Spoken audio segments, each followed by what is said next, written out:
Hey, thank you for tuning in to Science with Chris. Today I kind of wanted to get the ball rolling back with making more videos. I was out traveling for a while and then I moved across the country to start medical school at Albany. So today I'm going to be talking to you about my first impressions at Albany Medical, what I've learned so far, and just pretty much the layout of how medical school is going.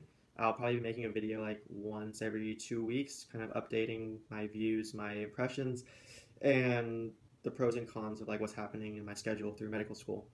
So I go to Albany Medical now, so I live in New York, and my first impressions. So I broke it down into people, campus, and environment. So the people around here in my medical school class, I like a lot of them.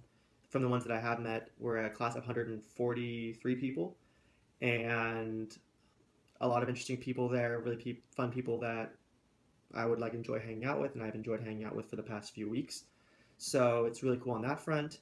Um, they also have interesting stories, interesting backgrounds. They range from I think 20 years old to some in their mid 30s, and I'm at 25 now, so I guess maybe right in the middle, maybe a little bit older than the median. I'm not sure, but the campus. I came from UCSD, so the campus at AMC here is kind of small because there's only like a few lecture halls because you're only doing didactic learning years one and year two.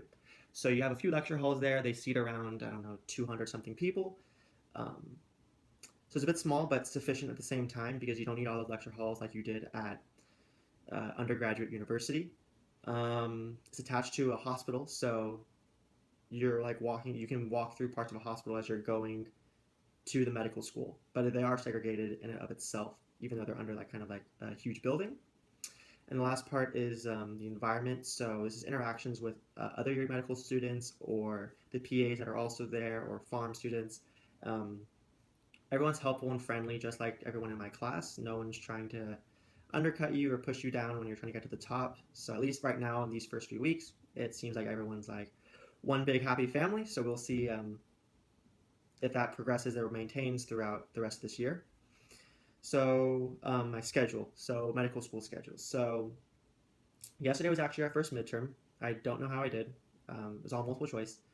But a normal schedule, you'll have roughly like 4 hours of lecture a day. These lectures are going to be in the same classroom, and you're going to have teachers that come in. So you're going to be lectured for 50 minutes, and then you have a 10-minute mandatory break to go to the bathroom, coffee, whatever. And a new professor will come in and just teach another thing. So some topics can be like Golgi, mitochondria, cytoskeleton, osmotic pressure. So stuff like these can be presented by the teacher, and the slides are available before class. I don't particularly do that, but I will. I don't go to class, but I will explain more of that when I talk about studying. But in addition to these non-mandatory classes, which are the 4 hours a day of lecture, you don't have to go to these, but you can go if you want. All of them are available online. But there are mandatory classes that you do have to go to, and these are linked very clearly in the calendar that the school provides you, which is all online. But you have evidence-based healthcare, EBHC. You have CTL, which is critical thinking and learning. You have HCS, which is uh, healthcare and society. And then we're also going to have CSK, which will be like involving about histories and how to take like patient histories, but we haven't had any of those classes yet. So those classes, like EBHS, CTL, and HCS, are all mandatory, and you have like a barcode, you swipe it, and it registers that you're there. So those are pretty interesting. So that's like all short term. So you have a schedule which is very short term. So medium term, they're having us read specific books. This is one of the books, for example, that you have to read. There's another book also, a nonfiction medical book. Um, we have healthcare debates about current topics in healthcare, and we also have nutrition modules, which is like a longitudinal theme. So working about like how nutrition can be incorporated into medicine and preventative care and so on and so forth. More long-term goals, they are requiring service learning, so you have to be involved in the community, providing care to the people of Albany. And there was just like a module, or not a module, but there was like an expo today, so I picked up some pamphlets in regards to this one's called Aging in Place.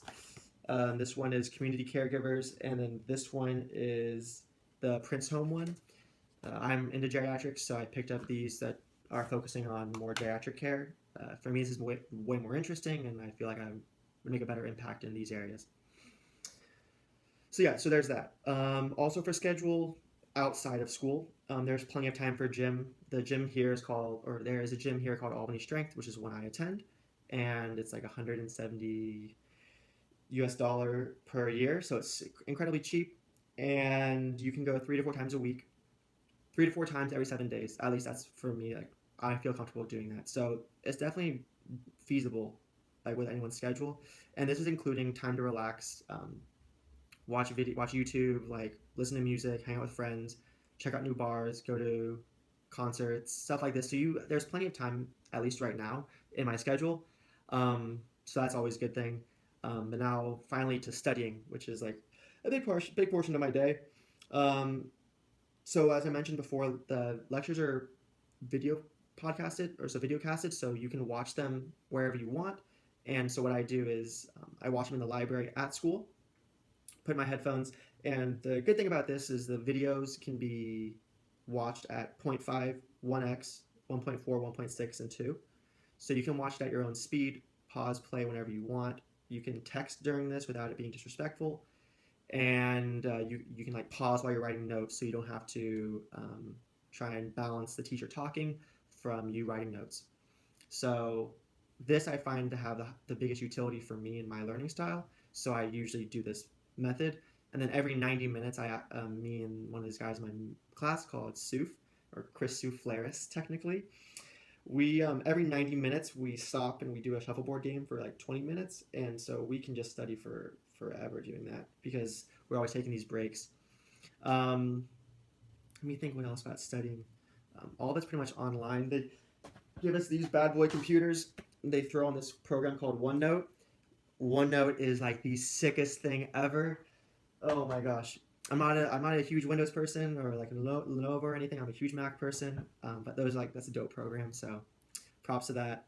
And that's about it. That's my first introduction to like medical school. Kind of wanted to share that and like have me be able to look at this in the future and really analyze what I thought was important, what I thought was valuable. Um, Aside from that, I'm excited to report back on like the service learning projects that I could be involved in or other clinical research. Yeah, talk to you soon.